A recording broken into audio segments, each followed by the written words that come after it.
Para saber sobre la vida de los grandes hombres, tenemos que enfocarnos en intentar obtener información variada de los diversos autores que hablan sobre él. Oficialmente, el primero que escribió sobre Alejandro Magno en su obra teatral fue Eurípides. La primera obra teatral conocida que abordó la figura de Alejandro Magno se tituló Alejandro y fue escrita, como ya mencioné, por el dramaturgo griego Eurípides. Este vivió durante el siglo V a.C., aproximadamente un siglo después de la muerte de Alejandro en el 323 a.C. Por lo tanto, su obra no fue contemporánea a los eventos de la vida de Alejandro, sino que se basó en leyendas y relatos existentes.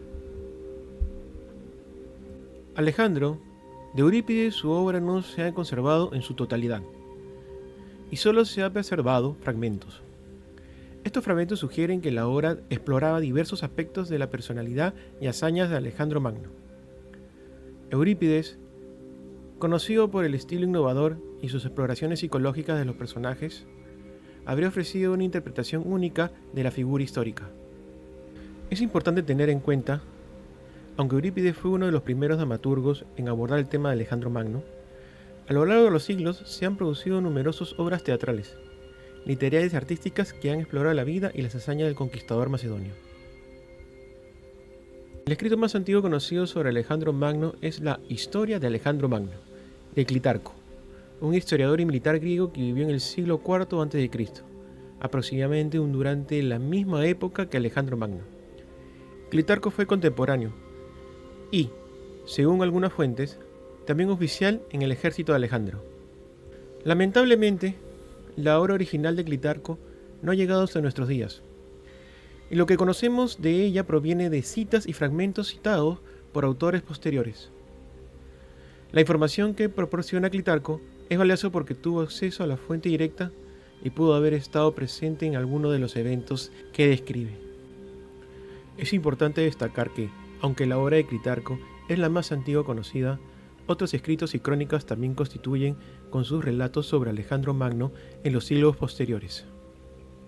La historia de Alejandro Magno de Clitarco proporciona una visión única y valiosa de la figura histórica en un contexto cercano a su tiempo.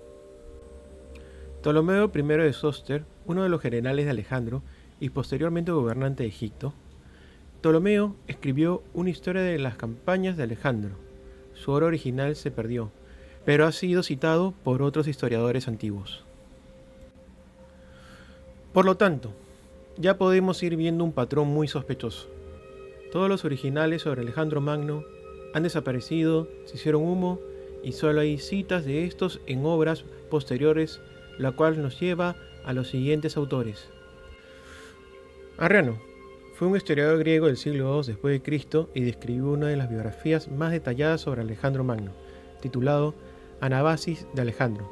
Arriano utilizó fuentes contemporáneas y la obra perdida de Ptolomeo, uno de los generales de Alejandro. También tenemos a Plutarco, un historiador, filósofo y griego que vivió en los siglos primeros después de Cristo. Escribió Vidas Paralelas, una serie de biografías que incluye la vida de Alejandro Magno. La obra de Plutarco a menudo ofrece una perspectiva más biográfica y moral sobre los personajes históricos. Volviendo a Arriano, en Anabasis de Alejandro, Arriano narra detalladamente las campañas militares de Alejandro Magno desde el ascenso al trono macedonio hasta su muerte. Arriano se basa en fuentes contemporáneas y, según menciona él mismo, utilizó principalmente las memorias de Ptolomeo, uno de los generales más destacados de Alejandro y más tarde el fundador de la dinastía tolemaica en Egipto. La obra de Arriano proporciona una narrativa coherente y organizada de los eventos, describiendo las estrategias militares de Alejandro, sus conquistas, las interacciones con otros líderes y detalles sobre el carácter y la personalidad del conquistador. Aunque Arriano admira a Alejandro, también intenta presentar una narrativa histórica objetiva y detallada. Es importante destacar que la Anabasis de Alejandro, de Arriano, es una de las principales fuentes secundarias sobre Alejandro Magno y ha sido utilizado por historiadores posteriores para reconstruir la historia de ese periodo. Por lo tanto, todo lo que se sabe de Alejandro Magno está en lo que escribió un tal Arriano, que se sabe en obras ya desaparecidas que nadie sabe dónde están. Y es lo que tomas como válida para el estudio posterior de Alejandro Magno en la historia. Personaje que escribió sobre Alexandre 7 siglos después de su desaparición. Ahora bien, tenemos la versión de Alexandre el Zar sobre Alejandro Magno, que toma escritos muy antiguos y directamente cuando estos dichos históricos sucedieron, colocando a Alejandro Magno no en el siglo IV a.C., sino más bien en el 3500 a.C., haciendo de esta manera prácticamente a Alejandro Magno un personaje bíblico. La curiosa forma en la que traduce Alexander el Zar usando su método basado en el euskera llena muchos huecos y vacíos históricos que hacen mejor entender los acontecimientos actuales de la historia y el propósito histórico de la humanidad. Primer capítulo. Murió amarrado. En uno de los templos egipcios, según el método de traducción de Alexandre Eleazar, pude traducir que Alexandre murió amarrado. Traducido por Alexandre Ez Tuk Ile. Entender el símbolo de Alexandre es muy fácil, es una ola con unos pies, o sea, es una olla llevada en andas. Pues ese es el nombre de Alexandre desde el Pali, y está en todo egipcio, refiriendo a esto. Y si Alexandre murió amarrado a un árbol, y no en su cama con alguna enfermedad o envenenamiento, despojado de sus vestiduras y atado al árbol, condenado a perecer cerca de un puente en la desolada ciudad de Babel. Este funesto lugar será conocido como Calvere, donde murió el Bere, marcando el fatídico 23 de abril del año 46 de Troya, equivalente al 18 de marzo del desolado 3544 a.C. Nótese que en el cristianismo a la muerte de Jesucristo le llamaron Calvario. Yurri es entonces el culpable asesinato de Alexandre. Este se hizo general ya que se puso a mandar por encima de los delincuentes que ayudaron a provocar el asesinato de Alexandre. En el camino de Babel a Damasco, Alejandro, con ayuda del pueblo y militares, fue apresado dirigidos por el traidor y asesino Yurri. Para esta difícil tarea se les ofreció monedas de plata y oro. No logro entender cómo es que la gente se dejó sucumbir y apresar al mismo Dios. Le digo Dios ya que Alexandre era Dios, o más conocido por los Judas como Yahvé, por unas monedas de oro y condenar su vida para siempre. Sin embargo, quizás en este texto encuentre la respuesta. Como se sabe, los cures jamás se rindieron ante los Beres, tanto así que piensan exterminar a la raza de Dios. Y uno de estos fue Yurri, que era un excura. Como enterradores tenían mucho que perder, ya que eran los custodios del oro de las tumbas. Dieron hasta su vida por cuidar ese oro para sus oscuros propósitos. La quema de cura por parte de los Beres fue brutal, así como las guerrillas conformadas por cures, hasta que se llegó a un acuerdo entre Sargon y Daidi el Chato, el tratado de Caspa, para que dejaron de ser perseguirlo. Se indicaba que los cures tenían que dejar sus cuevas y dejar de hacer guerra de guerrilla, y vivir fuera de las ciudades, en los sectores donde estaban los nuevos cementerios, donde podían dar sus oficios a los payos o pabelos.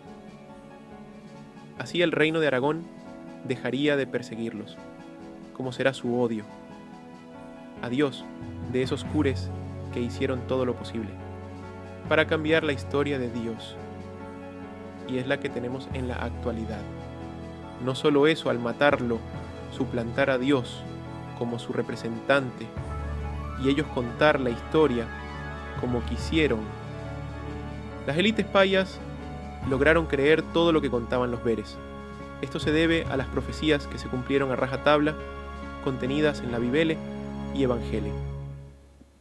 Muchos payos se pasarían a la religión de los Beres, abandonado las prácticas paganas, la adoración al sol.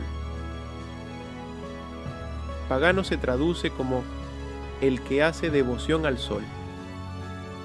Una cuestión que desencadenó la muerte de Alexandre fue la magnánimo al otorgar el delta del Nilo al Teodos, este faraón, expare. Para que pueda vivir con su pueblo, este error hizo que después financiara el asesinato de Alexandre. Alexandre en su última vida sería más precavido en sus decisiones para con los payos. Alexandre tenía muchos problemas políticos con los cures parseas, tanto así que tuvo que dividir la ciudad. Esta debilidad provocada por Teodos era para poder ver si podía lograr su asesinato. Alexandre prefirió el bando de Siria, tierra a la que se dirigió, ya que en su mayoría eran pueblos árabes.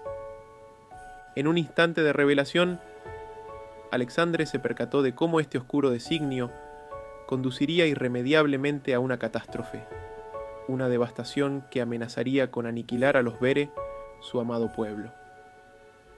En busca de un refugio donde encontraría mayor lealtad y afecto, el zar decidió emprender el camino hacia Damasco. Sin embargo, el astuto Yurri, quien había comprendido las intenciones de Alexandre, ansiaba apresar al zar antes de que pudiera escapar lejos de los confines de Babel. Consciente de las consecuencias que acarrearía su partida, el enemigo se apresuró a tramar sus planes siniestros. En consecuencia, Alexandre moriría colgado de un puente, ya que nadie podía tocarlo. Haberle hecho algún daño físico hubiera significado el fin de la humanidad, así que no fue herido. De nada le sirvió ser magnánimo. Los que ascendieron gracias a él, al final terminaron traicionándolo. Segundo capítulo. El nacimiento de Alejandro Magno. Alejandro Magno nació el 20 o 21 de julio del 3500 a.C. en la antigua ciudad de Pela, que era la capital del reino de Macedonia. Fue el hijo de Felipe II, rey de Macedonia, y de Olimpia, una princesa de Epiro.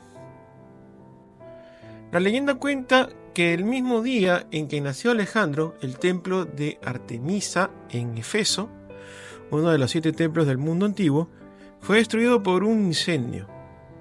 Esto llevó a la propagación de una creencia de que Alejandro estaba destinado a realizar hazañas extraordinarias. La educación de Alejandro estuvo a cargo de Aristóteles, uno de los más grandes filósofos de la antigüedad. Bajo la tutela de Aristóteles, Alejandro recibió una educación excepcional en diversas disciplinas, incluyendo la filosofía, la literatura, medicina y ciencias, además de la formación militar que era común para príncipes de la época.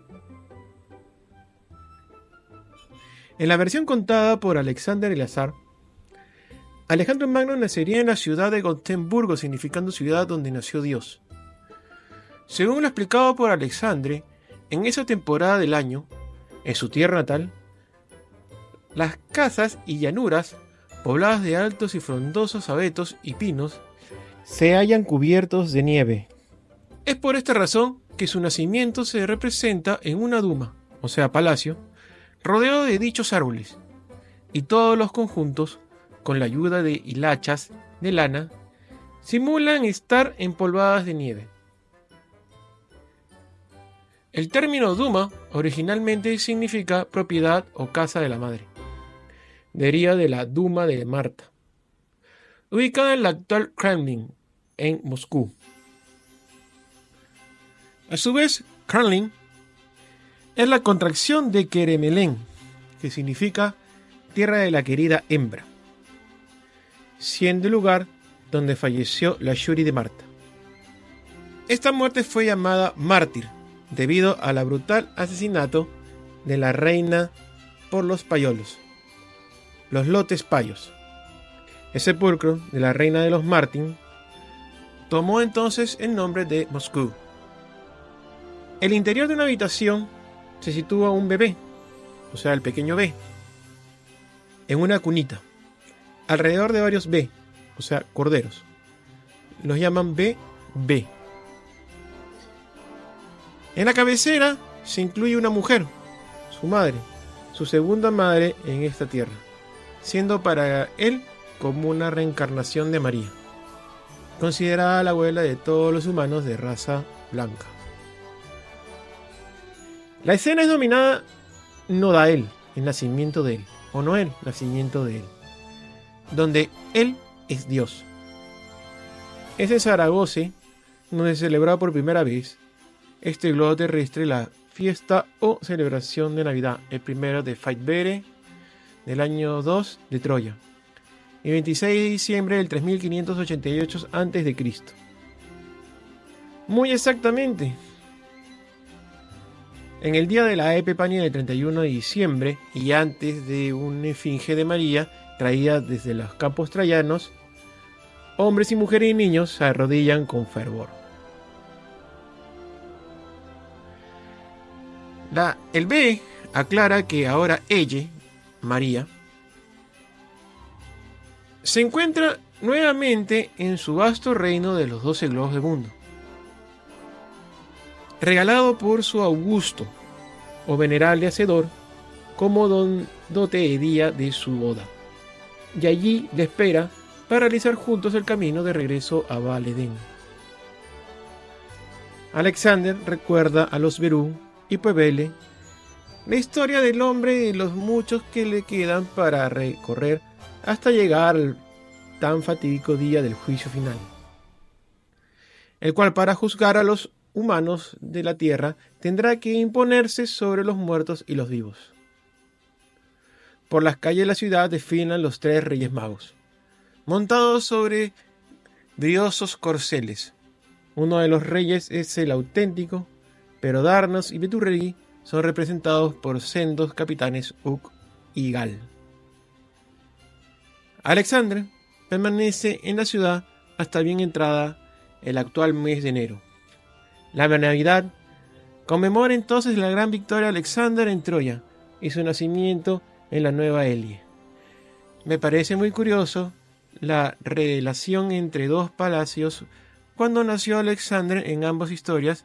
En un tiempo nieve y en otra versión la terminan quemando. En todo caso, hay un palacio relacionado. Como ves, el festejo de la Navidad es por el nacimiento de Alexander, que luego en el cristianismo lo cambiarían por un pesebre pobre, lleno de animales y cosas así. Alexander nació en un palacio, era hijo de un rey, el rey Nicolás, que después se llamaría Aarón, no teniendo ni un conflicto con su padre. Tercer capítulo.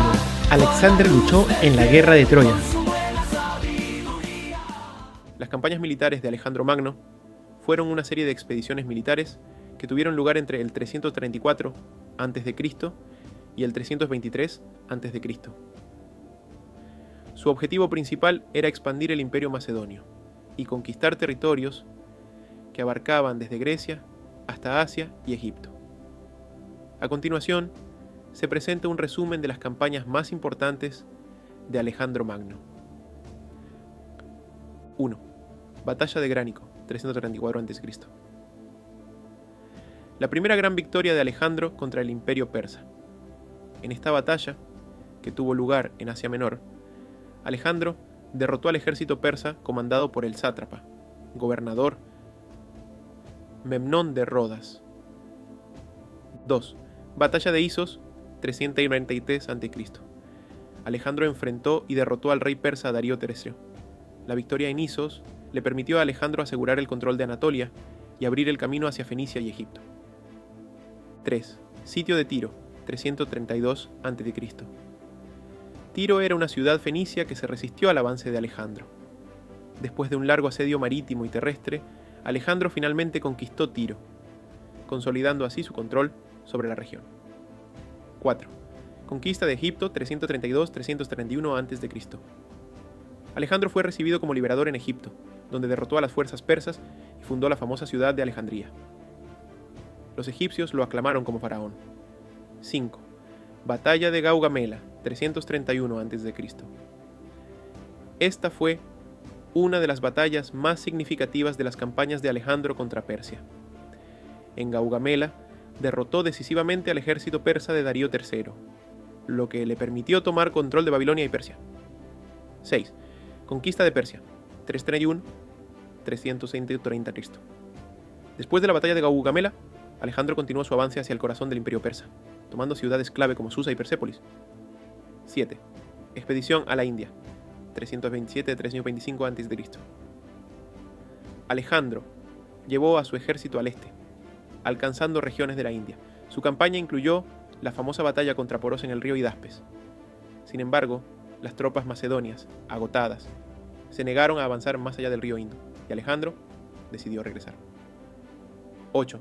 Regreso a Babilonia y muerte, 325-323 a.C. Alejandro regresó a Babilonia, donde murió en el 323 a.C., a la edad de 32 años, probablemente por fiebre tifoidea. Su imperio fue dividido entre sus generales, marcando el comienzo de las guerras entre los diádocos, sucesores. Las campañas de Alejandro Magno transformaron el mapa político y cultural del mundo antiguo, estableciendo un imperio que abarcaba desde Grecia hasta el valle del Indo. Su legado perduró durante siglos, influyendo en la historia, la cultura y la estrategia militar. Esto entonces es lo que tenemos entendido sobre las batallas y campañas de Alexandre. Pero Alexandre Eleazar cuenta la historia de un Alejandro Magno muy diferente. Con solo decirles que lo ubica en la guerra de Troya, quizás por eso tanto se le relaciona tan Alejandro Magno con Aquiles. Aunque tengo mis sospechas que ese tal Aquiles es los aqueos o aquellos, o sea, los egipcios. Hace aproximadamente 5.500 años, en el año 3576 a.C., en el distante reino de Karelí, cuyas fronteras abarcaban las actuales naciones de Noruega, Suecia y Finlandia, tuvo lugar un conflicto de trascendencia legendaria conocida como la Guerra de Troya.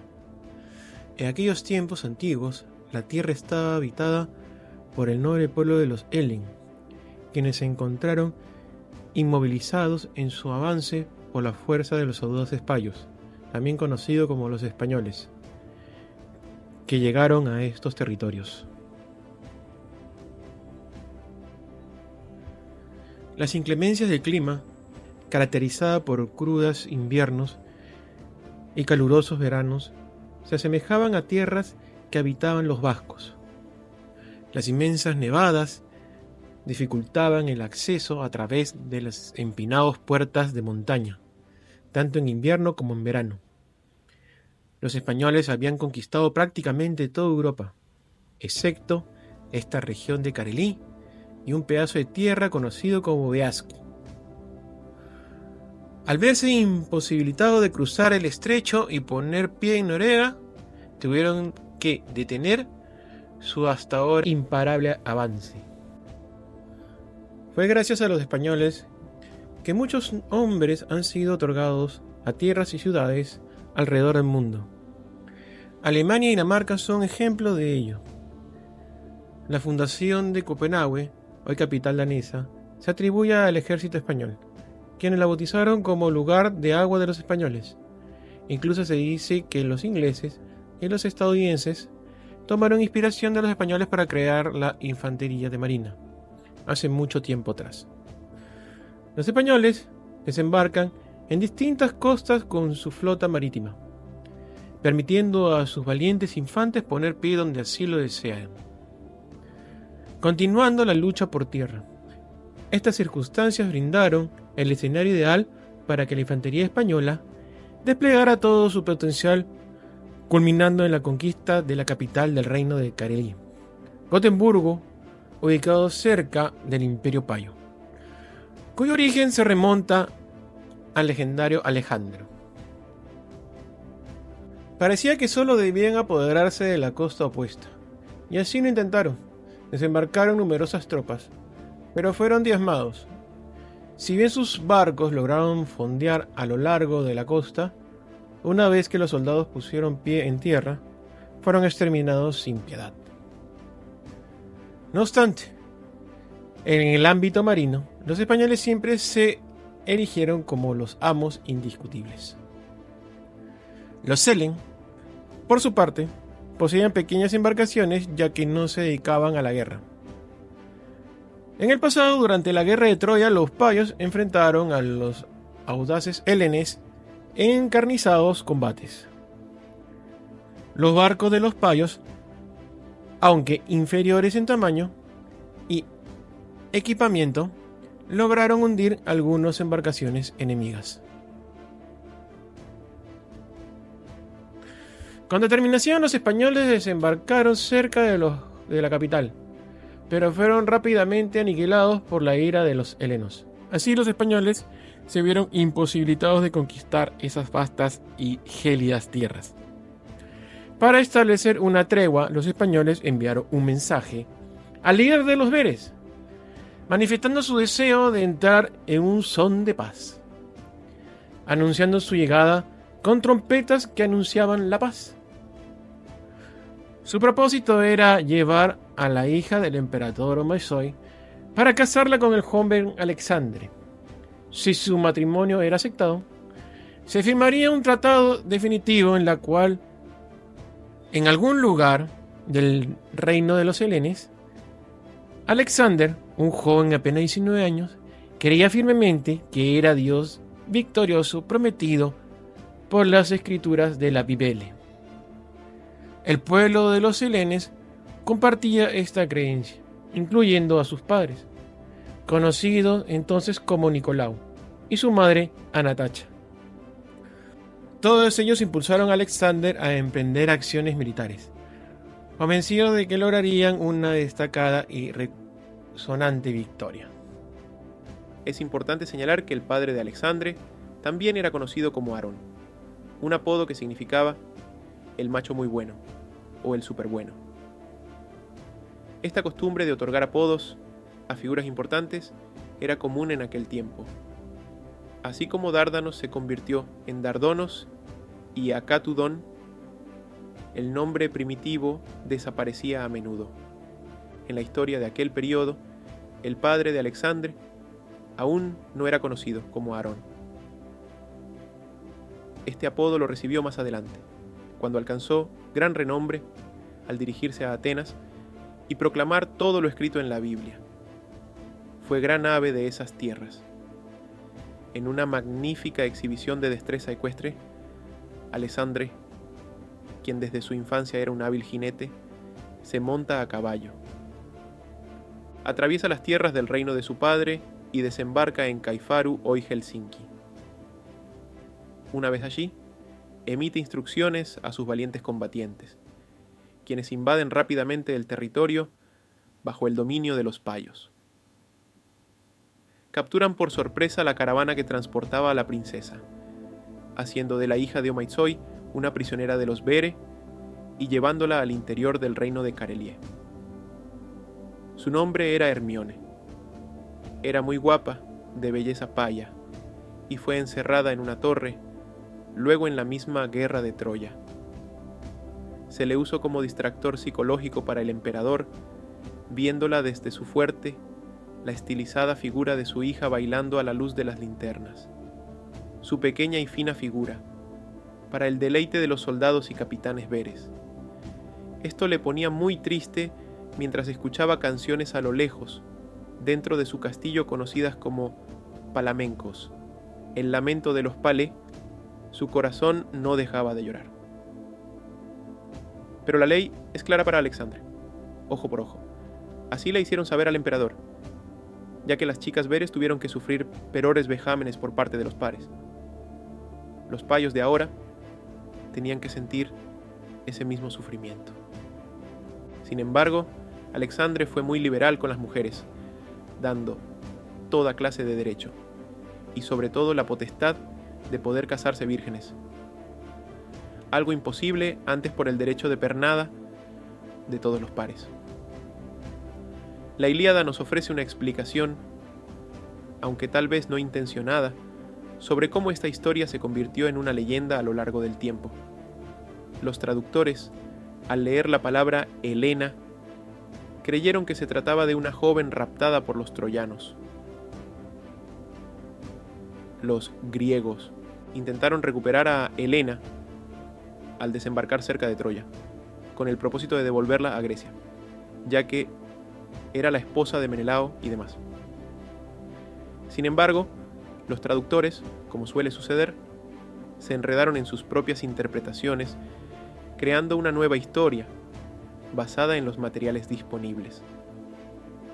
La acción de los helenes fue considerada una grave afrenta por parte del emperador español, lo que desató automáticamente la guerra. Esta proclamación de Alexandre en el Sinfarú, actual Helsinki. Antigua Caifarú fue el detonante. Justo después de que la joven quedara prisionera, fue elevada al interior del reino, y Alexandre recibió las palabras: la ofensa está consumada, la ofensa está consumada. Desde esta ciudad portuaria, Alexandre envía un mensaje a todos los Vere de este globo terrestre, proclamando: la guerra ha sido declarada entre los Vere y el Imperio Español, que deberá ser suprimido. Lucharemos hasta su desaparición perpetua de los anales de la humanidad, tal como está escrito en la Bíblia. Este Segundo Imperio Español debe desvanecerse. En un enigmático mensaje, Alexandre proclama su partida y se dirige a Moscú, que pronto adopta el nombre de Moscú del Ve. Antes de su llegada, acampa en un lugar llamado Yelets, donde se reúne con Dardanos, quien se convertirá inmediatamente en el rey del reino de Ucrania, nacido en la ciudad de Akiepa, hoy Kiev. Esta alianza era crucial para asegurar la unión entre su reino y el de suyo, conocido como la Carelia. El padre de Alexandre le había cedido el reino ya por ser este el dios esperado por los Veres. La trampa del imperio, al casar a Alexandre con la hija del emperador, era la de reconocer a Alexandre como el rey y así destituir al padre, pero Nicolao se adelantó y le dio el reino a su hijo. De esta manera, Alexandre no tenía la necesidad de aliarse a los caprichos del imperio. Posteriormente, recibe a Bitureigi, el último rey, que se unió, el rey de Galicia, Silesia y el sur de Polonia, con quien establece de manera definitiva la Irutsie, es decir, la alianza. Es por esta denominación que pronto aparecerá en los textos el nombre de Rusia o Rusia. Una vez realizada esta unión, la guerra estalla en un frente que se extiende desde el lago Paipus hasta los reinos de Bitureigi y Ucrania. Sin embargo, estos territorios del sur estaban ocupados por los payos. En Ucrania, Dardanos proclama la independencia del reino de Ucrania, mientras que en Moscú, los Vere, conocidos como los Martín o Martínez, se levantan contra los payolos, que son los cures españoles. Bien, ahora tenemos la Irutsie, es decir, la alianza. Después de la revuelta en Moscú, los Vere expulsaron a todos los payos desde el lago Paipus hasta el Mar Negro, en una línea casi recta. Los aliados entraron en Irumaní, la Tercera Maní, es decir, la Rumania actual. Era una provincia del Imperio Español y su tercera región militar. Cuando alguien dice yo soy maño, significa soy payo o soy español. Tras la liberación de Irumani, los Veres se encontraron bloqueados en la zona de los Carpayos, que 70 años después se llamaría Carpatos, una región muy montañosa. Para los Vere, las mejores áreas de combate eran las grandes llanuras.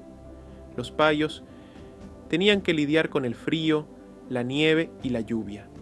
Los Vere contaban con la ventaja de sus caballos, que se desplazaban rápidamente en terrenos llanos. Ningún payo tenía caballos. Este animal no existía entre los payos, ya que era el animal sagrado de Dios. Aunque los payos podrían haber robado caballos a los Vere durante las batallas, se negaban a montarlos. El caballo fue creado o recreado por María y regalado a su hijo Jesús en uno de sus cumpleaños. Era blanco y provenía del cielo, al igual que las calumbes, palomas en español. Por eso, Pegaso es representado con alas, para indicar que el caballo proviene del cielo, al igual que las alas de los ángeles, ya que el ángel es Dios, es Eleazar que vino del cielo. Los Bere tienen una gran ventaja gracias a sus caballos. Los payos poseían camellos y también trajeron elefantes, que pasaron por el estrecho de Calpa. Sin embargo, el camelo o dromedario se muere de frío. Los carros de los payos eran tirados por bueyes y se desplazaban muy lentamente. Así, batalla tras batalla llegaron frente a Troya. Durante siglos los historiadores cristianos han ubicado esta fortaleza en Turquía. Sin embargo, nunca se situó en el lugar propuesto actualmente, sino que se encuentra en Francia, y todavía se llama Troya o Troyes, pues su ortografía correcta es Turoyes. Las fuerzas Bere llegaron al puerto de la cuenca del río Sena, donde los Eduen ya habían establecido colonias anteriormente. En ese momento, el emperador español llega a Reims, cuyo nombre proviene de la denominación de uvas blancas. Allí se produce el vino champagne. Fueron los españoles quienes dieron ese nombre, champagne, que significa campaní o de la paní, es decir, tierra o campo de los españoles. En catalán se dice canip y en castellano campo y campaña. Cada versión significa lo mismo. Es evidente. Por lo tanto, cuando decían son vinos de la Chamipaní, pronunciando champagne como en francés, querían decir que eran vinos de la tierra de los españoles, aunque no fueran ellos quienes plantaron los viñedos. En ese lugar de Troya, el emperador Omaizoi se refugia. En ese momento, el alcalde de París, que hasta entonces era una ciudad paya fundada también por españoles, se llamaba Agamenón. Aunque tuvo dos nombres, los españoles lo llamaban de otra manera. Agamenón fue una denominación bere en ese momento, que significaba el que manda en la ciudad. Los bere necesitaron 3 años para recorrer el trayecto desde el lago Paipús hasta Troya, y otros 10 años para vencer a los españoles en el campo troyano. En total, fueron 13 años. En la ciudad de Troya, el río Sena fluye a través de ella. Sen, o Sen, significa río. Es importante destacar que las lenguas tienen un origen común, como el elengoa, el bedú y el edu. Sin embargo, por ahora, se abordará un tema que se encuentra en los dibujos y que se ha mencionado mucho, el túnel de Agumena. Resulta que no había forma de tomar la plaza fortificada de Troya.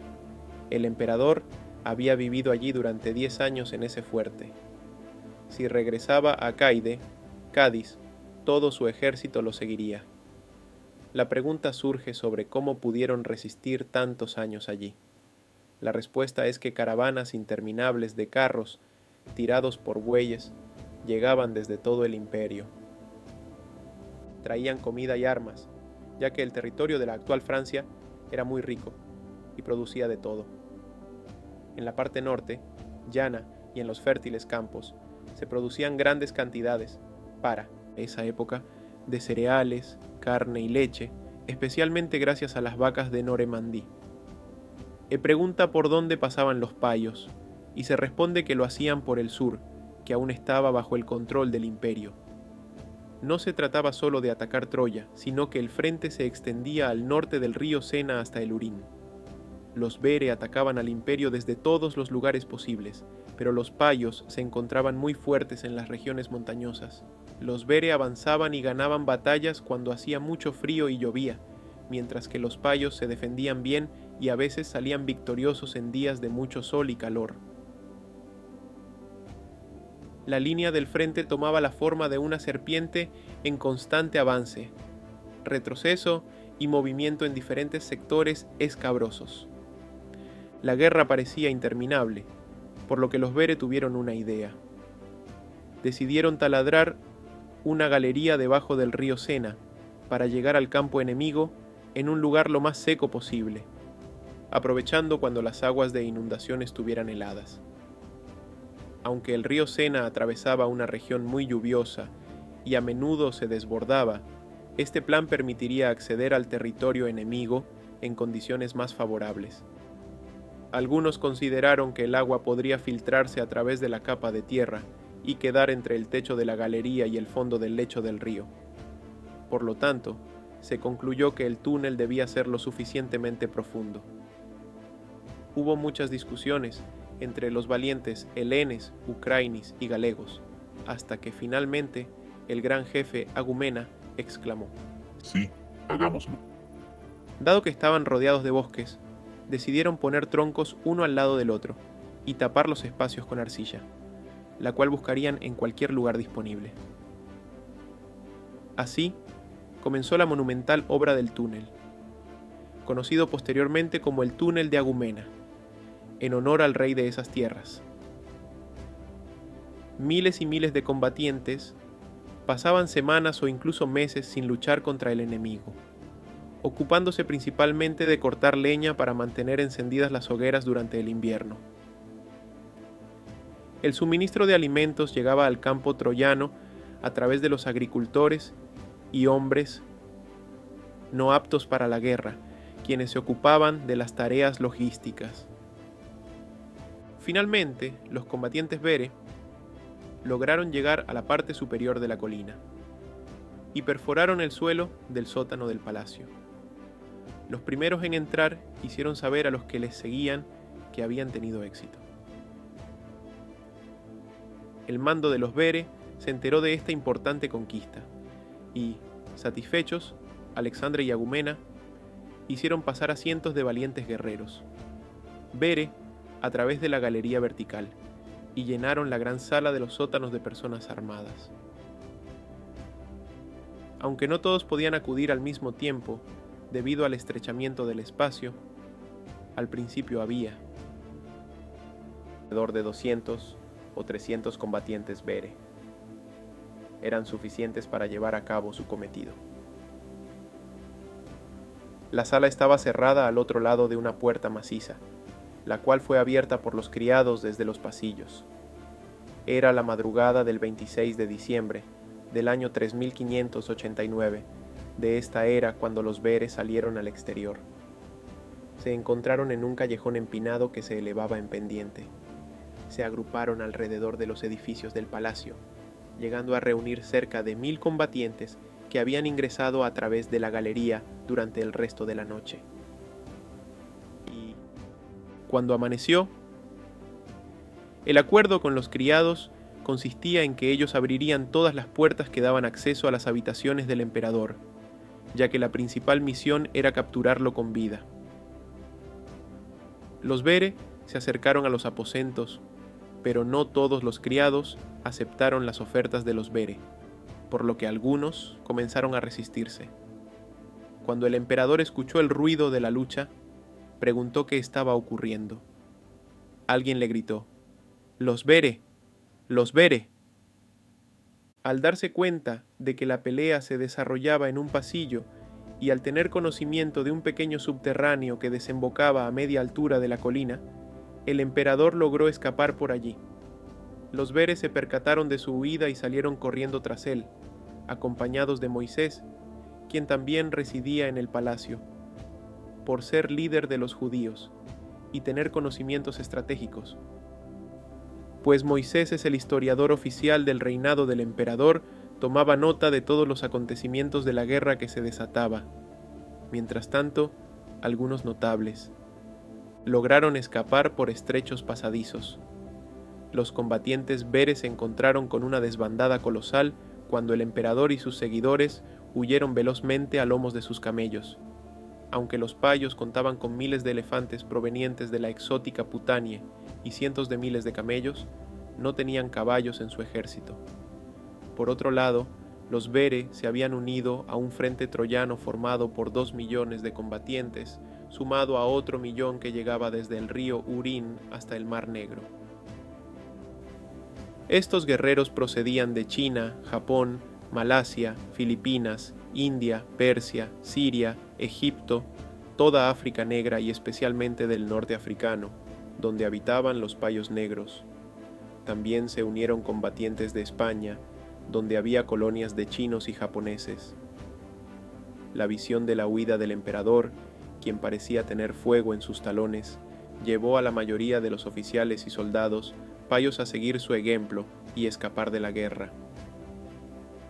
En ese momento, los Bere aprovecharon para atravesar en masa un río helado utilizando tablones que habían preparado previamente. Sin detenerse ni de día ni de noche, avanzaron sin cesar, y al día siguiente pasaron caballos y carretas cargadas de provisiones. Conocían bien el punto exacto donde cruzar el río, y cientos de batallones invadieron el campamento payos con júbilo y alegría. Los payos ya no ofrecían resistencia, ya que estaban ocupados corriendo a toda prisa, manteniéndose a una distancia prudente de la caballería Bere, que avanzaba a galope, superando a las masas enloquecidas de negros y amarillos. Ninguno intentaba oponer resistencia, pues los Bere sabían que finalmente habían ganado la guerra de los 13 años, una cifra que para ellos representaba buena suerte, pero para los payos mala suerte, una creencia que aún pervive hasta nuestros días en España y en las antiguas colonias españolas. La huida de los payos se convirtió en una carrera inmensa hacia el sur, aunque Alexandre deseaba que todos regresaran a sus tierras de origen.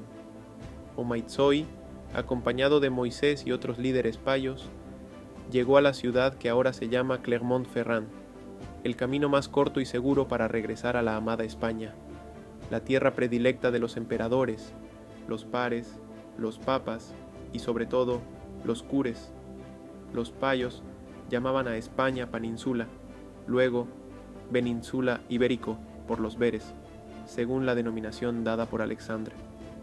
Corrieron y corrieron, con los Bere persiguiéndolos a galope en sus caballos.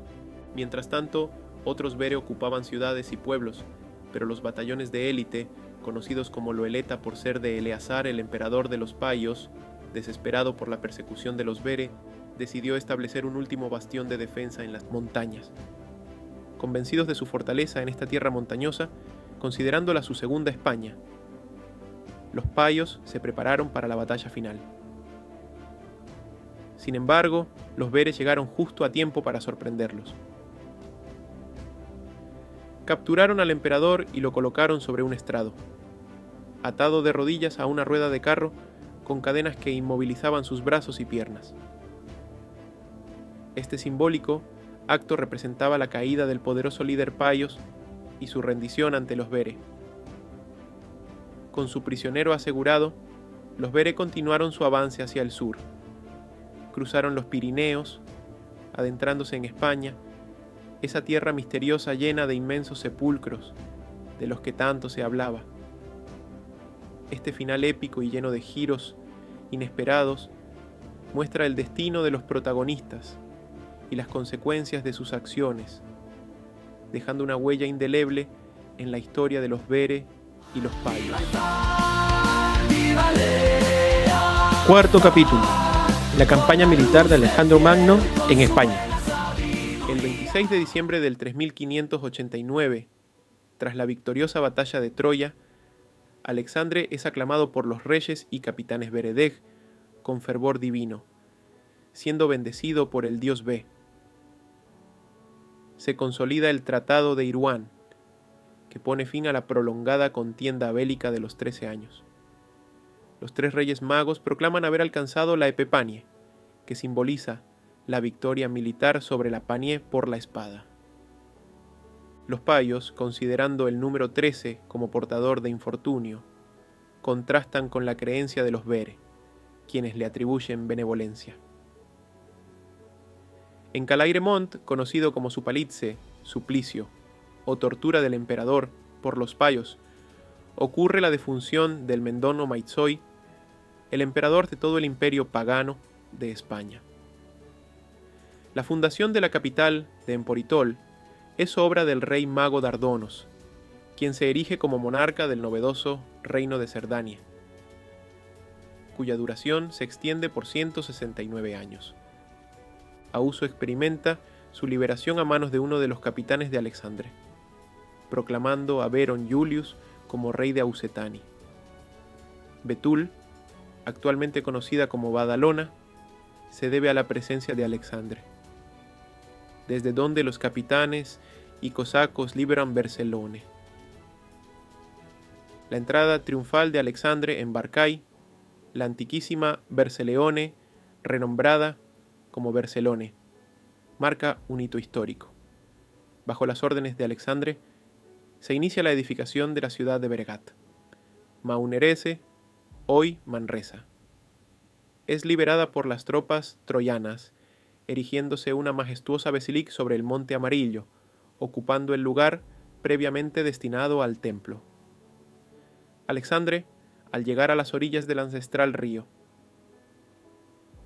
donde se erigieron las posesiones de sus descendientes americanos, restituye su denominación original, Eubere o Eberú, conforme a la lengua de los Ukeí que conforman su séquito, hoy conocido como Ebro. Además, funda la espléndida ciudad de Cartago, que significa propiedad de Dios, abarcando toda la extensión de la llanura del delta del río. En Alamatago, denominada Alama de Aragón o Alama de Dios, por el reino de la Gole, en referencia al pueblo payo de Payeduru, se integra al reino de Aragón con la designación Irte. La entrada triunfal de Alexandre en Turón, Castellón de la Plana, es recibida con aclamaciones frenéticas. En Palancia, rebautizada como Valenza, hoy Valencia, por la presencia de Alexandre, el conquistador deja su huella. La liberación de las tierras del Levante lleva a la proclamación de su capitán Teyacar como rey del Levante, designando la ciudad capital como Gandis. La fundación de Alexander o Alacan, cuyo significado es creada por Alexandre o propiedad de Dios. Alicante destaca como otro logro monumental. Cardube, traducido como propiedad del B, Córdoba, y Betis, que significa es del B, Sevilla. Son creadas por la visión expansionista de Alexandre, Sevilla. La entrada magistral de Alexandre en Caide, Ocade o Cádiz. Tras cortar con su espada de un solo tajo el renombrado nudo marino, es una muestra de su destreza militar. En lo alto del Panión de Calpa, Alexandre erige estatuas de los 3 reyes magos y le confiere el nuevo nombre de Egiberaltar, que simboliza lugar altar de los Bere. La directiva de Alexandre incluye la construcción del Alamovera, conocido como el Fuerte del Amovere, junto con la plantación del árbol Cade. La liberación de Toledo resulta en el restablecimiento del reino Edetan en dicha ciudad y en Tolebere. En Donetsk, Alexandre es recibido con frenéticas aclamaciones. Mediante el Tratado de Irún, Alexandre reconoce el derecho a la existencia de Eta Beri como una nación independiente de Eta Arabe, consolidando así la diplomacia y el reconocimiento mutuo. Alexandre llega a la ciudad de Pailar, antiguamente conocida como Beturo, la cual, bajo su influencia, adopta el nombre de Saragosei. Anuncia a la población la modificación en Cartago del nombre del río Auripa por el de Eberu, imprimiendo su huella en la toponimia de la región. Ordena la inmediata demolición del Tampalo, templo, y en su lugar erige una majestuosa basílica dedicada a María e Jesús, demostrando así su influencia en la espiritualidad del lugar.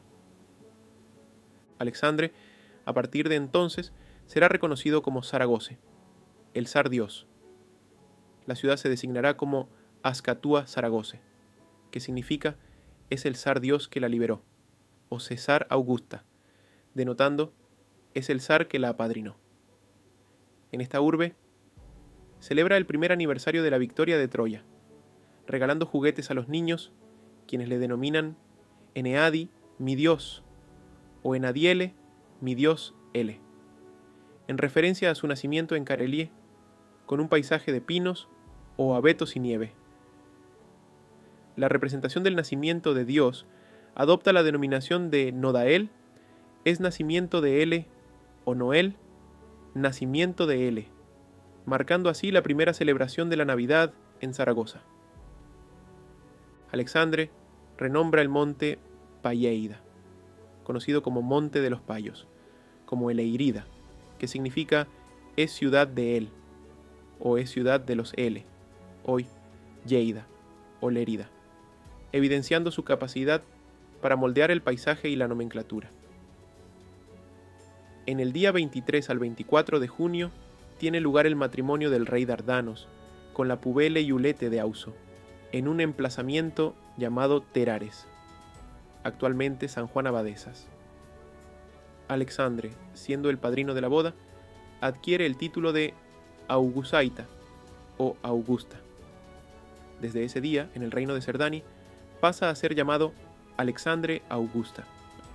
Alexandre Augusaita se embarca en el puerto de Emporitol y desembarca en el puerto, a partir de entonces denominado Seatebe, que significa es puerta del Be, hoy Set. En Arlu, actual Arlec, Alexandre funda el reino de Eucatesitanie, el cual entrega al hermano del rey Dardanos, consolidando su influencia en la expansión territorial y política de la región. Quinto capítulo. ¿Qué hizo Alexander antes de llegar a Grecia? Como se están dando cuenta, la historia de Alexandre hasta este momento, y todo lo que ando relatando todavía no ha llegado ni a pisar Grecia. Y como algo fuerte de narrar, les conté que murió en Babilonia traicionado. Pues veamos qué es lo que pasó. Alexandre asume el control del antiguo puerto Payo de Patosele, bautizándolo como Mareseye, que significa sitial de la mare o sitial de María, actualmente Marsella. Experimenta una angustia inusual y malestar por primera vez en su vida, lo que lo impulsa a erigir una efigie de la dama en la colina que domina el mar, ahora reemplazada por la Basílica de Notre-Dame de la Garde. Dirigiéndose al antiguo puerto de Caipale, también conocido como Puerto de los Pale, antiguo Niza, ordena la construcción de una imponente Be-Selic en el lugar señalado por la Bibele, para la separación fatal en su tercera vida. Surge así la ciudad de Enisarte, denominada es de nuestro zar, cumpliendo así las profecías de las Santas Escrituras. En un gesto estratégico debido al cansancio y al calor, establece su campamento en un lugar más fresco denominado Alexanduri, actual Alessandria en Italia, donde recibe al rey galo Vitureigi y juntos fundan la ciudad de Leonverdi, que se convierte en la capital del reino del tercer rey mago. Prosiguiendo su marcha, Alexandre funda Bergamú, que significa ciudad de la mover, y acampa en lugares que darán origen a los pueblos de Berecia, hoy Brescia, y Verone, hoy Verone, destacando la influencia de la mover en estas tierras. Finalmente, llega a la antigua ciudad paya de Panitz, rebautizándola como Venezie, que significa apreciada de nuestro Be, actual Venecia. Alexandre pasa por Zagreb, conocida como es ciudad creada por los Be, hoy Zagreb, y posteriormente se dirige hacia un lugar donde restaura la libertad a los Van, reinstaurando el reino de Albania en las tierras entre el río Save y el mar, hoy demarcadas por el río Morave, actual Marava, al este. En este proceso, el Be indica que este territorio también abarcará parte de lo que hoy conocemos como Albania, y será denominado Banja, que significa propiedad de los Van. Estas tierras serán llamadas Sarbi o Serbi, significando camino del zar, o es el camino, respectivamente, mientras que al otro lado del mar se les llama Levie o Libie, que significa tierra del camino. haciendo referencia a las tierras que conducen a Tierra Santa y Egipto.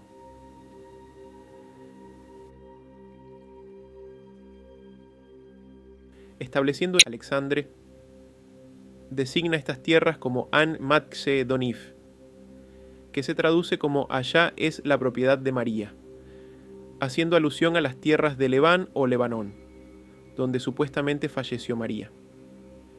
En un punto determinado, Alexandre experimenta malestar y dolor de cabeza. Después de unos días de recuperación con plantas medicinales, el lugar recibe el nombre de Sarajevost, que significa mucha dolencia del zar, hoy Sarajevo.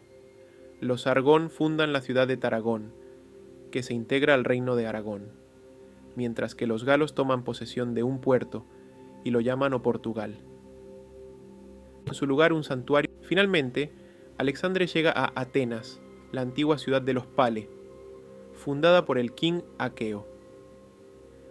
Ordena la demolición del témpano dedicado al toro de Atenas, estableciendo en su lugar un santuario dedicado a María.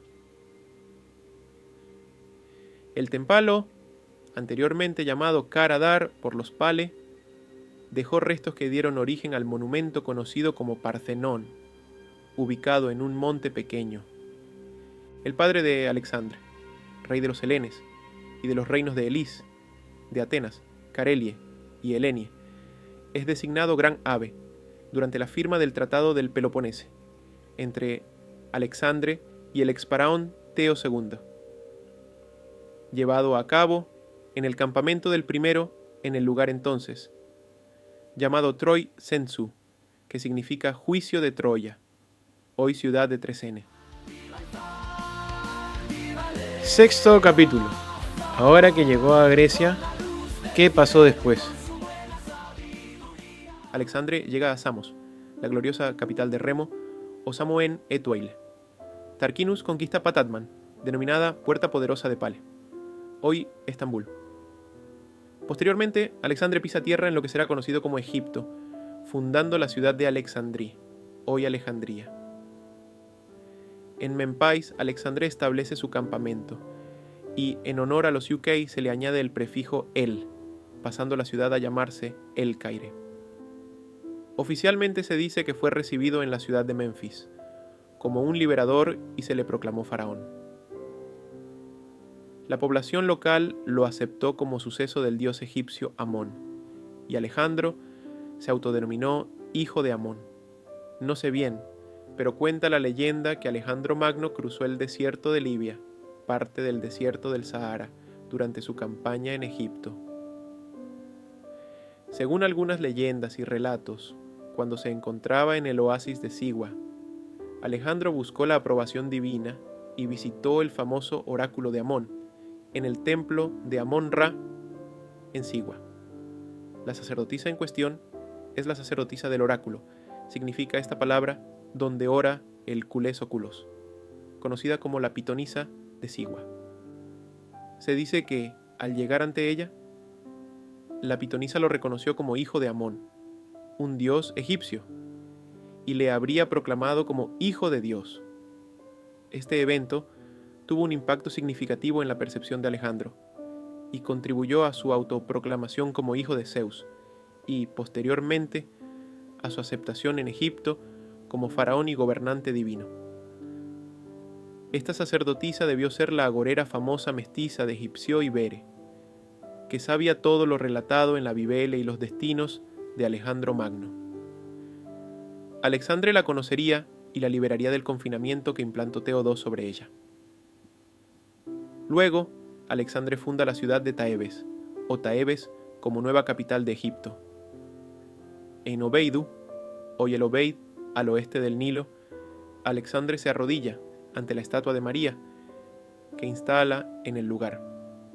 En Etayopayo, obliga a los habitantes a retomar el antiguo nombre Bere de Abesenia, que significa los hijos del Be, o la descendencia del Be. Ordena la construcción de una gran basílica, dedicada a María con sus bebé en brazos. Posteriormente, tras la destrucción por los payos, los atrae erigen otra estatua de María, enseñando a Dios con sus brazos extendidos, denominándola Addis Abe Bai, que significa sí, el B es Dios. La ciudad adopta este nombre, llamándose desde entonces Addis Abeba. Alexandre entra triunfalmente en Damasco, recobrando su nombre original, que los payos llamaban Panán. Al anticipar su próxima vida en esta ciudad, comunica a la multitud que permanece arrodillada que renacerá en Damasco. En la entrada triunfal en el pueblo circundante a El Qudais, antiguo sepulcro de Alexandre, cuando era conocido como Jesús, lo encuentra en total abandono. Su tumba ha desaparecido y no queda nada de sus huesos, hoy Jerusalén. Alejandro, tras pasar por Japa y cambiar su nombre a Jaffa, hecho propiedad, realiza cambios similares en Palestina, renombrándola como Tarsais, Tierra Santa. Él mismo adopta el título de Suleimán, que tiene el poder del sol, también conocido como Hombre Sol, o dicen que su poder emana del sol, equivalente a la denominación actual Salomón. Establece un campamento en Cesarea para esperar a su antiguo capitán Tarquinus, encargado de apoderarse de la ciudad de Atemán, actual Estambul, que estaba luchando contra los Panicie, fenicios. Tarquinus logra la victoria en Antíocos. El ejército de Alejandro y Tarquinus sitia y toma Tiro. Tiro era una ciudad supuestamente fenicia o panicia, por ser española, que se resistió al avance de Alejandro. Después de un largo asedio marítimo y terrestre, Alejandro finalmente conquistó Tiro, consolidando así su control sobre la región. De esta toma por Alexandre, aún hay datos históricos sobre tal hecho. Ambos entran juntos en el puerto de Caipa, puerto de paz, rebautizándolo como Caifa, hace de puerto. Caifa, también conocido como Cafe y Cofe, da origen a las palabras actuales café o cofé, siendo un importante producto exportado desde ese puerto en tiempos del Imperio Turco. En dicha ciudad, Alejandro proclama a Tarquinus como rey de Agalele o Galilea, la Galele o la pequeña tierra del Gale, en reconocimiento a sus victorias y su contribución en el sitio de Tirú. Alexandre deja al rey de Galilea en Caifa y se dirige hacia Beirut, denominando la ruta como Ruta del Be.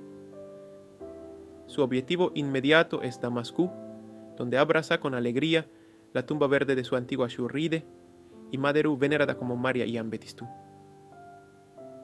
Funda la ciudad de Babel, la puerta de los Ele, para ser la capital definitiva de su vasto reino. El dios Be es llamado Iobat o Iobe, traducido como Jehová o Yahvé. En Ameca es recibido con afecto y besa la caxe. Se entera de que estas personas idejas soportaron semejante sufrimiento, como los Bere de Bureye. Se une a la noble familia Bere y declara que sus descendientes serán llamados Caixemits, encargados de custodiar el aerolito y el santo lugar. Penetra en la provincia Paya de Parese o Parse, toma la ciudad de Hispanián y la renombra como Isfagan. Ocupa Parsépolis, ordenando la destrucción de su palacio y su abandono. El Paxa, gobernador de Pa, huye y se refugia en una casa fortificada llamada Caspayo, cerca de Teherán. Alexandre visita el lugar donde murió su Xiuri de Margote o Margot Habana, la antigua reina de los Van y del reino de los Putes. Alexandre cruza el río Belut de Yistan, actualmente Indus, y llega a unos montes que nombra Montes de Suleimán. En África, los payos consideran que el sol es el poder más grande, apodando así a Alexandre como Suleimán, el hombre sol, creído dotado con el poder del sol. Ordena la construcción de Safinagar, hoy Srinagar, en honor a Margot, con una basílica para rendirle culto. La ciudad acoge a peregrinos que desean llegar al monte del Casemere, donde está la tumba de la madre de los Ban y madrina de los Putes.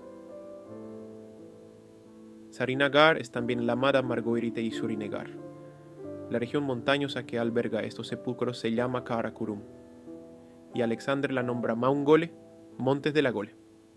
En Agare, Agra y Benares funda 2 ciudades. Acampa en Beramoputere, actual Dhaka, entre 2 brazos de un río, ahora llamado Brahmaputra. Pasa tiempo en Calcuta, en la ruta del opio, y llega a Maderas, hoy Madrás, haciendo referencia a su Shuri de Margot.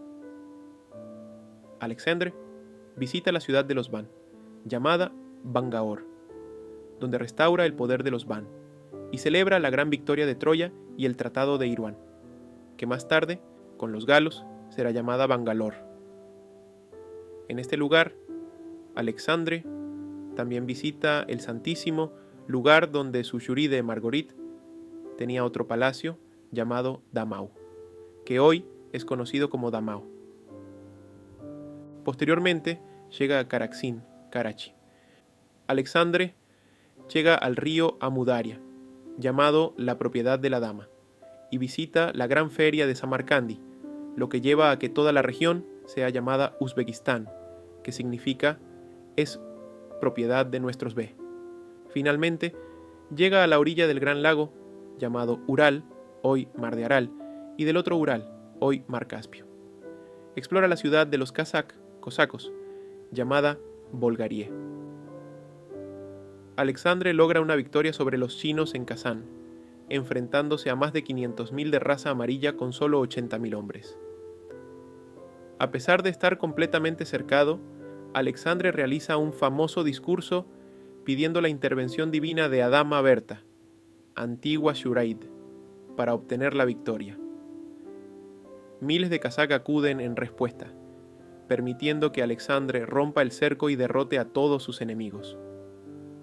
Los fugitivos son alcanzados por la veloz caballería Bere en una carrera, y Alexandre entra triunfalmente en Moscú, hoy Moscú, donde la población le aclama como «Ve Dios, ve Dios, ve Dios». Alexandre se arrodilla ante la ermaite Damu y besa fervorosamente el cenotafio de Marta. La ciudad es renombrada como Moskve, en su legada al reino de Karelia. El Sardios es recibido de Rodilas en el Sinfarru, actual Helsinki o Helsingford, donde Elo Eleazar hizo el juramento. Alexandre se dirige a su antigua capital, Buruga, ahora llamada Gothenburga, o Gotemburgo, Gotemburgo o Göteborg en Suecia, el lugar de su nacimiento. Su reino, antes conocido como Suetse, o Suicie con los payos, pasa a llamarse Escandinave, después de su visita, significando es lugar propiedad del Ve, en el sur de esa parte del reino. Además de ser llamado Go, Dios, Alexandre recibe la denominación de Noreveje, genial Ve nuestro, o simplemente Norege o Norge, que hoy se refiere al reino de Noruega. Alexandre pasa el invierno de vacaciones en la isla Uisbe, o Gotalandi, hoy Gotland, entregada a él por el Vazar de Escandinave. Al atravesar un collado llamado Berek, Alexandre crea la ciudad de Istara Sargora, refiriéndose a la creación del reino de Bulgaria, que entrega a su capitán Cosaco Kazán. Funda la ciudad de Burugas, hoy Burgas, en la costa marítima para gobernar la provincia de Meritz, ofrecida a la Mer, madre, que es Marta, originaria de Baalbek, y asociada al lugar de su martirio, llamado después de Moscú, acompañado del rey de Bulgaria. Alexandre visita la antigua ciudad de Atemán, antes un bastión fortificado del Segundo Imperio Payo. En su honor, la ciudad es renombrada como Besaince o Besancie, donde Dios Ve ordena la construcción de una gran basílica dedicada a la Mare, Marta o María. Se erigen columnas llamadas Marbol o Marbere en homenaje a la madre de los Bere. El mar entre los estrechos es nombrado Marmare en recuerdo de la voluntad de Dios de atravesarlo para visitar la tumba de Marta. Para marcar el límite del reinado de Bulgaria, Alexandre crea la ciudad de Alexandero al oeste. Luego, Alexandre y Dardanos van a Atenas, para que Alexandre pueda encontrarse Cocon, Arongran, jefe de los Abe. Dardanos proclama a su esposa Juliette como regente de los reinos de Cerdania, e Itolie, hasta que su hijo alcance la mayoría de edad. En Samos, Alexandre conmemora el 6º aniversario de la victoria de Troya, acompañado de sus capitanes. De regreso en Babel, Alexandre supervisa las obras de su palacio y las murallas de los muelles. En el interior de la basílica, escribe el Amu Arabe Araudi, un código del amo de los árabes, que se vuelve célebre en la antigüedad. En alguna etapa de la vida de Alexandre, se dirige al Gobi, significando camino de Dios, dirigiéndose a las tierras de China, donde se entrevistaría con Dárdanos, llegando hasta las tierras de Beringo, donde Dios dio la vuelta. Le daría la orden al rey Dárdanos de ir a América a buscar la tierra de sus hijos, americanos que los tuvo en su primera vida como Jesús. En el año del 3548, Alexandre se entrevista con Moisés en su campamento de Beersebai. Es Si del Ber, hoy Beersheba. En el campamento de Beret-Sheba, Alexandre recibe a Moisés, quien le implora perdón para su pueblo. Alexandre entrega por escrito las condiciones del Etzion y comparte la famosa frase: si los beros dan una paliza en la mejilla izquierda, ofrecerles vuestra mejilla derecha. Se diría que es el verdadero pacto de la alianza. Luego, Alexandre proclama a los Yudas, delante de las paredes de su antigua El Kudais, el Etzion, resignarse hasta el final. Ese mismo año sería asesinato de Alexandre en Babel por el bastardo Yurri a las órdenes del ex faraón Teos, y destrucción de la ciudad, el 18 de marzo por un violento terremoto causado por Dios, todopoderoso. En su Calvere, pronostica que la sentencia del juicio final se cumplirá en los años venideros, que sería entre los años 5555 y 5575, siendo este plazo límite y definitivo programado por Dios Todopoderoso. El juicio final sería entonces el 18 de marzo del año 2031. El asesino Yurri cambia el nombre de Babel por el de Babilonia y se hace proclamar primer rey de Siria. Los pares consideran esta fecha como la de la fundación de aquella nueva ciudad y de este reino. 7º capítulo. Conclusión. La historia de Alejandro Magno, que es oficial, no debería tomarse por la ciencia arqueológica actual como verdadera, ya que en su origen esté perdido. Esto es, que la supuesta gente que lo conoció sus escritos está desaparecida, y el que los recopiló fue alrededor de 7 siglos luego de su muerte sin mayor información. En cambio, el trabajo de Alexandre Eleazar es más certero, ya que entendiendo bien el libro de los Veres, se explica en sobremanera nuestra forma pagana de pesar sobre la realidad, siendo este un mundo pagano y ateo.